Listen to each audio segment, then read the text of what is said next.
Some time ago I had this vision, and I found myself outside a large barn in a farmyard, and as I was standing there was just all crying and distress for the animals.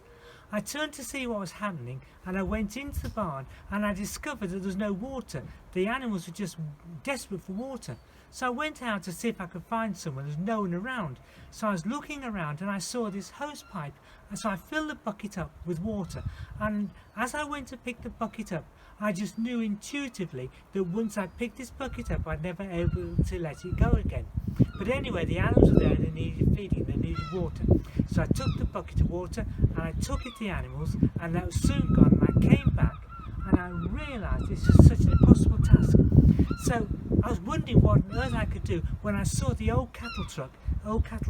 You know, the one where you connect it, it fills with water, the animals eat and the float goes down and then the water goes back up. So I thought, I know what I'll do. I'll attach the hose pipe to this truck, turn on the water and it'll fill up, and as the animals eat it, so it'll go down and keep refilling. And instantly the vision stopped and God said to me, he said, feed my sheep, but tell them where they can find food in future.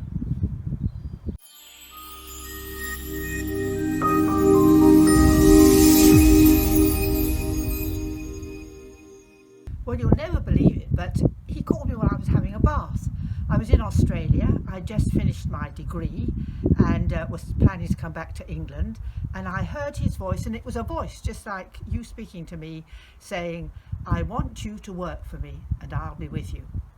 Well, I went back to England and didn't take any notice for a while, but he kept on reminding me. So I went into the training college, quite open to what I would do, but I was asked if I would go to Africa. Now, I'd never even thought of Africa. I got a lot of teasing from all my friends, but God, again, I heard that voice saying, I want you to work for me there. I will go with you. And so we went to Africa and had a wonderful time there, although it was a very troubled time in Africa. But throughout my officership, I have on every occasion heard that voice. I called you. I am with you. And so I really have relied on it. And I still hear it today. I mean, I've been an officer for 58 years now, and still I feel that God is using me and is speaking to me, and I won't change a thing.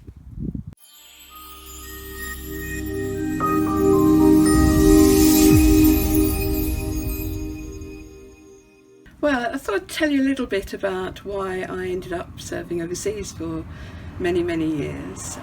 I'd been serving at the training college in London, and suddenly out of the blue God spoke to me about a specific country of the Philippines, and it was like everywhere I went, whatever I read, whatever I saw, the Philippines was there.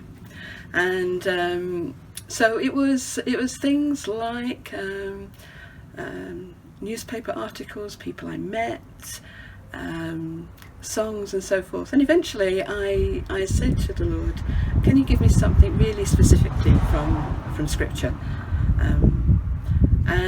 But then I also said, but it shouldn't be from the book of the Philippians, because that didn't make any sense at all.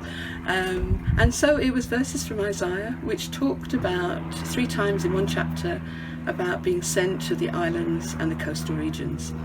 And the Philippines, if you don't know, has 7,000 islands. So that really was a very strong sense of God's calling, and something I've never regretted.